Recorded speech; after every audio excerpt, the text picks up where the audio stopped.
Assalamualaikum warahmatullahi wabarakatuh. Hai, jumpa lagi. Pada pertemuan kali ini kita akan membahas tentang penyajian data dalam Metopen. Yang pertama,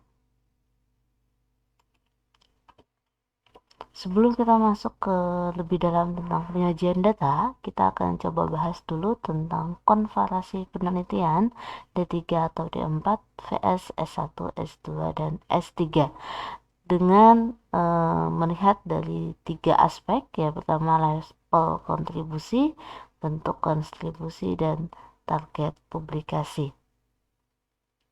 Di sini teman-teman bisa lihat bentuk komparasinya. Yang pertama adalah untuk tugas akhir D3 atau D4, yaitu bagian penguasaan teknis, jadi lebih ke arah teknisnya. Selanjutnya adalah bentuk kontribusi untuk D3 dan D4 adalah implementasi dan pengembangan, dan target publikasi itu tidak ada. Nah, yang kita bahas di sini adalah yang skripsi. Sebelum kita mendalam bahas skripsi, kita akan bahas S2 S3 dulu. Perbedaannya apa? Di level kontribusi, di S1 adalah pengujian teori, setelah itu S2 pengembangan teori, di D3 itu penemuan teori baru. Jadi S1 tugasnya menguji gitu ya, nanti S2 mengembangkan, di S3 itu menemukan teori baru. Nah, bentuk kontribusi ke S1 implementasi dan pengembangan sama dengan D3 S1. S2 itu perbaikan secara eksperimental dan terus menerus. S2 substansial dan advanced. Nah, untuk target publikasi kalau skripsi itu di domestic conference atau seminar, kalau tesis itu di internal conference, seminar juga tapi di internasional, kalau ini baru nasional. Nah, kalau disertasi itu wajib internasional. Tapi untuk target publikasi ini emang bisa, apakah skripsi boleh ke jurnal? Boleh, tapi minimalnya adalah seminar. Tesis juga minimalnya adalah seminar. Nah, untuk S3 itu wajib. Nah, kalau kalian nanti punya punya impian sampai kuliah S3, mungkin kalian bisa melihat apa saja sih yang membedakan antara S1, S2, dan S3. Nah, yang kita bahas di sini adalah S1 karena teman-teman yang saya ajar adalah anak S1 Teknologi Informatika, maka yang pertama adalah pengujian teori. Nah, ketika pendadaran pun yang ditanyakan nanti presentasi kemampuan dalam menganalisis, kemampuan dalam memahami teori adalah lebih besar dibanding kemampuan teknis. Jadi kemampuan teknis tetap ada dipertanyakan, akan tetapi presentasinya lebih kecil. Lebih banyak diuji adalah di bagian teorinya. Jadi pembahasannya atau pertanyaannya lebih banyak membahas mengapa Anda mengambil animasi 2D misalnya, mengapa Anda mengambil game ini, alasannya apa. Pertanyaan itu akan lebih banyak muncul, kenapa mengambil, mengapa dan mengapa gitu ya.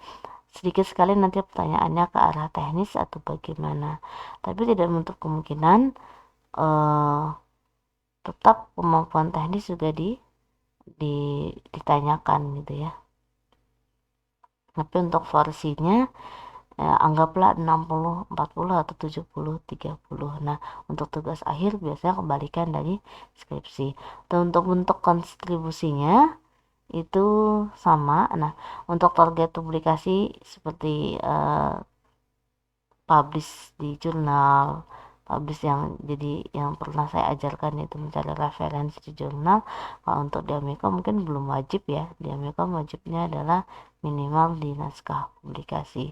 Tetapi kita belum tahu nanti untuk selanjutnya atau peraturan selanjutnya apakah S1 nanti diwajibkan untuk publikasi minimal di seminar atau di jurnal. Kalau di kampus-kampus lain sudah diwajibkan anak yang lulusan S1 harus sudah bisa publish di jurnal atau di seminar seperti itu. Itu saja untuk pengetahuan selintas dulu perbedaan kemampuan atau di bagian aspek level kontribusi dan bentuk kontribusi untuk jenjang setiap pendidikan gitu ya. Next, selanjutnya kita akan bahas tentang data. Data terbagi menjadi dua, data kualitatif dan data kuantitatif. Nanti kalau kalian sudah mulai masuk ke arah skripsi, kalian akan tidak asing lagi akan menemui datanya nanti bentuknya gimana, kualitatif atau kuantitatif ya. Nah, data kualitatif disebut juga data naratif atau paragraf, adalah data dalam penelitian yang menjelaskan suatu fenomena berdasarkan hal-hal yang tidak dapat dihitung. Penelitian kualitatif lebih berfokus pada sesuatu yang tidak bisa diukur oleh hitam putih kebenaran, sehingga penelitian kualitatif peneliti mengorek ke data sedalam-dalamnya atas hal-hal tertentu, sehingga kualitas penelitian kualitatif tidak terlalu ditentukan oleh banyaknya narasumber yang terlibat, tetapi seberapa dalam peneliti menggali informasi spesifik dari narasumber yang dipilih. Jadi kita cukup satu narasumber, akan tetapi data itu bisa kita gali lebih dalam di satu narasumber ini, dan narasumber itu sudah kita pastikan di seorang ahlinya, dan seorang ahli atau orang yang emang kita butuhkan dalam mendapatkan data gitu ya. Itu data kualitatif. Untuk data kuantitatif adalah data yang berwujud angka, disajikan sesuai dengan kaidah statistik. Berikut ini adalah beberapa contoh-contoh penelitian yang memanfaatkan data kualitatif. Penelitian ini memanfaatkan data kuantitatif karena yang diteliti adalah tinggi badan, sebuah variabel yang dapat diukur. Ini contohnya. Mengukur sebuah tinggi badan, suhu badan, umur, dan lainnya. Nah, pengumpulan data dilakukan dengan menggunakan serangkaian instrumen penelitian berupa tes kuesioner. Data yang terkumpul kemudian dikonversikan menggunakan kategori atau kriteria yang sudah ditetapkan sebelumnya. Kualitas penelitian kuantitatif ditentukan oleh banyaknya responden penelitian yang terlibat.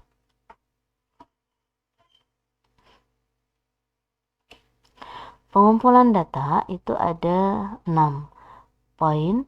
Yang pertama adalah studi pustaka, wawancara, observasi, dokumentasi, kuesioner, dan survei. Pengumpulan data ini tidak harus semua dipenuhi semua, baik. Yang penting adalah sesuai dengan kebutuhan. Jadi kebutuhan kalian bagaimana cara mengumpulkan data. Nah, kita akan bahas satu persatu teknik dalam mengumpulkan data. Yang pertama adalah studi pustaka. Proses pengambilan data yang berasal dari buku-buku atau paper yang dipublish jurnal nasional maupun internasional, dan artikel yang dipublish oleh media massa yang terpercaya. Jadi dia lebih ke referensi gitu ya. Referensi berasal dari mana nih? Dari buku, paper, atau artikel. Nah, untuk wawancara, proses pengambilan data dengan menentukan siapa yang akan diwawancara dan poin apa saja atau list pertanyaan apa saja yang akan ditanyakan kepada si pewawancara, dengan memperhatikan tujuan inti atau data apa yang akan kita dapatkan, dan jika perlu tentukan bagaimana teknik wawancara, contoh seperti talk to talk, atau mengajukan dengan pertanyaan lewat kertas, atau menggunakan media informasi yaitu Google Form.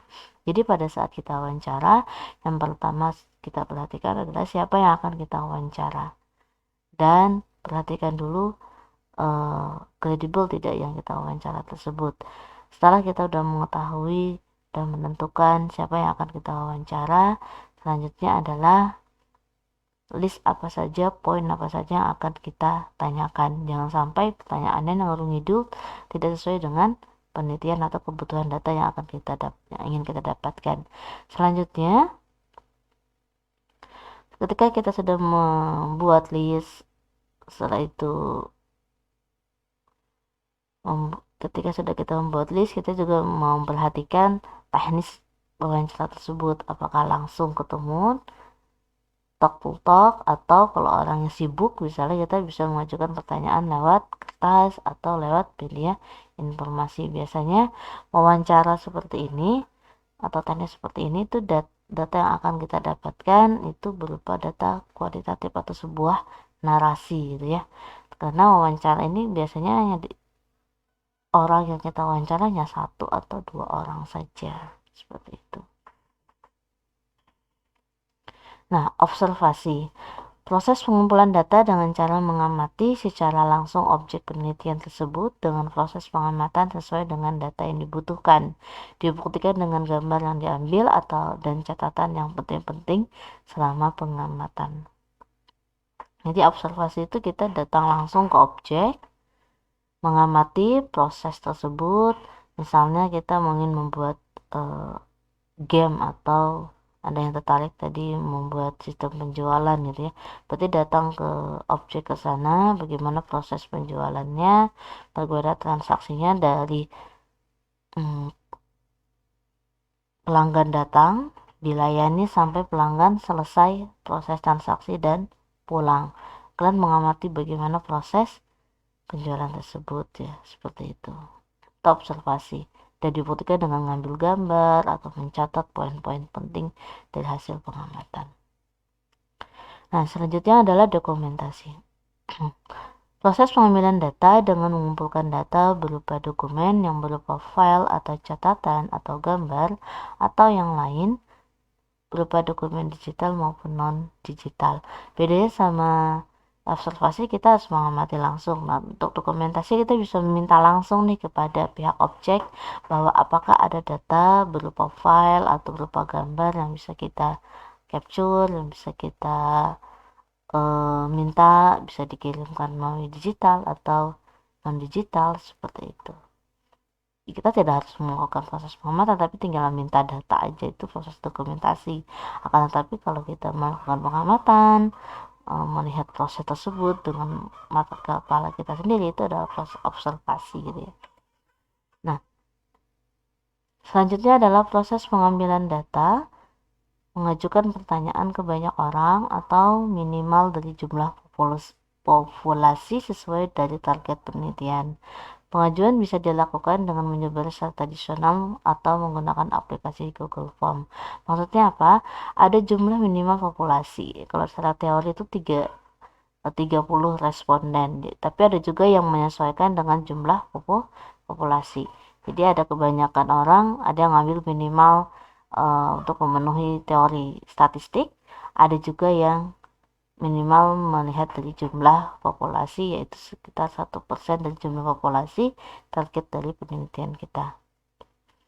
Teknik penyebarannya bisa dilakukan secara tradisional, membagi baiknya satu persatu kepada target yang kita tuju atau responden yang kita tuju, atau menyebarkan melalui aplikasi Google Form gitu itu. Selanjutnya adalah survei. Survei pengumpulan data dari populasi yang diukur dengan cara ekonomis menurut standar 2007 data dan melibatkan penggunaan kuesioner dan interview. Kalau survei jelas harus ada jumlah populasinya dan untuk mengetahui berapa responden yang harus kita minimal responden yang harus kita dapatkan. Setelah itu kita bisa melibatkan, bisa lewat kuesioner atau interview. Ya, monggo nanti sesuai dengan teknis yang dibutuhkan. Kalau kita misal butuh kuesioner, berarti kita sesuai dengan jumlah responden. Kalau kita ingin membutuhkan interview langsung, berarti sejumlah responden tersebut juga kita akan lakukan interview. Bisa jadi kita melakukan interview lebih dari 10 orang, 20 orang ya. Mungkin kalian pernah lihat ya, survei ya pernah dilakukan pada saat pilkada presiden itu menggunakan teknik interview gitu ya. Dan dia menentukan berapa jumlah orang yang harus diinterview itu melihat dari data populasi pemilih data tetap, seperti itu. Oke, sebelum kita masuk pembahasan selanjutnya, nanti akan dibahas di video selanjutnya.